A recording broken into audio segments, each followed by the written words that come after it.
ರಾಜಧಾನಿಯಲ್ಲಿ ದೆಹಲಿಯ ಕೆಂಪುಕೋಟೆಯ ಪಕ್ಕದಲ್ಲಿ ಬೀದಿಯಲ್ಲಿ ಕಾರ್ ಬ್ಲಾಸ್ಟ್ ಆಗಿದೆ ಅನ್ನುವಂಥ ಮಾಹಿತಿ ಮಾಧ್ಯಮಗಳಲ್ಲಿ ಬರ್ತಾ ಇದೆ. ಅದರಲ್ಲಿ 8 ಜನ ಸಾವನ್ನಪ್ಪಿದ್ದಾರೆ. ಉಳಿದಂತೆ ಇನ್ನೂ ನಿಖರವಾಗಿ 8ಕ್ಕಿಂತ ಹೆಚ್ಚು ಸಾವಾಗಿದೆ ಅನ್ನುವಂಥ ಮಾಧ್ಯಮಗಳ ಸುದ್ದಿಯಲ್ಲಿ ಏನು ಬರ್ತಾ ಇದೆ. ಈಗ 8 ಜನ ಖಚಿತ ಸಾವಾಗಿದೆ ಅನ್ನುವಂಥದ್ದು ಬರ್ತಾ ಇದೆ ಮತ್ತು ಗಾಯಾಳುಗಳು ಕೂಡ ಸಾಕಷ್ಟು ಜನ ಇದ್ದಾರೆ ಅನ್ನುವಂಥ ಮಾಹಿತಿ ಗೊತ್ತಾಗ್ತಾ ಇದೆ. ಹಾಗಾಗಿ ನಾವು ಇಲ್ಲಿ ನಮ್ಮ ಮುಖಂಡರು, ಕಾರ್ಯಕರ್ತರು ಎಲ್ಲರೂ ಕೂಡ ಸೇರಿದ್ವಿ. ಮಾಧ್ಯಮದ ಸುದ್ದಿಗಳನ್ನು ತಕ್ಷಣಕ್ಕೆ ನೋಡಿ ನಾವು ಇಂಥ ದುರ್ಘಟನೆ ಆಗಬಾರ್ದಾಗಿತ್ತು.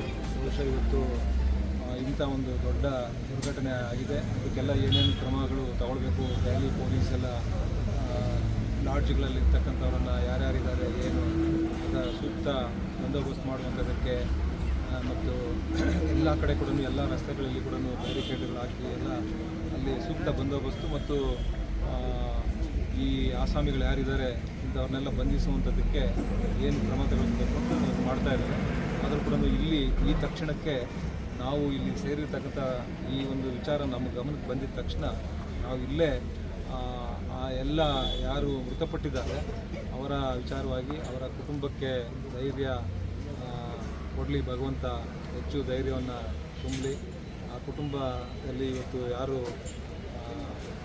ಶಕ್ತಿ ಬರಲಿ, ನಾವೆಲ್ಲರೂ ಕೂಡ ದೇವರಲ್ಲಿ ಪ್ರಾರ್ಥನೆ ಮಾಡ್ತೇನೆ. ಮತ್ತು ಇವತ್ತು ಆ ಘಟನೆಯಲ್ಲಿ ಯಾರ್ಯಾರು ಮೃತಪಟ್ಟಿದ್ದಾರೆ ಅವರ ಆತ್ಮಕ್ಕೆ ಶಾಂತಿ ಸಿಗಲಿ ಹೇಳಿ ಇವತ್ತು 1 ನಿಮಿಷ ಇದೇ ಸ್ಥಳದಲ್ಲಿ ನಾವು ಮೌನಾಚರಣೆಯನ್ನು ಮಾಡಬೇಕು ಅಂತ ಹೇಳಿ ಎಲ್ಲರಲ್ಲೂ ಕೂಡ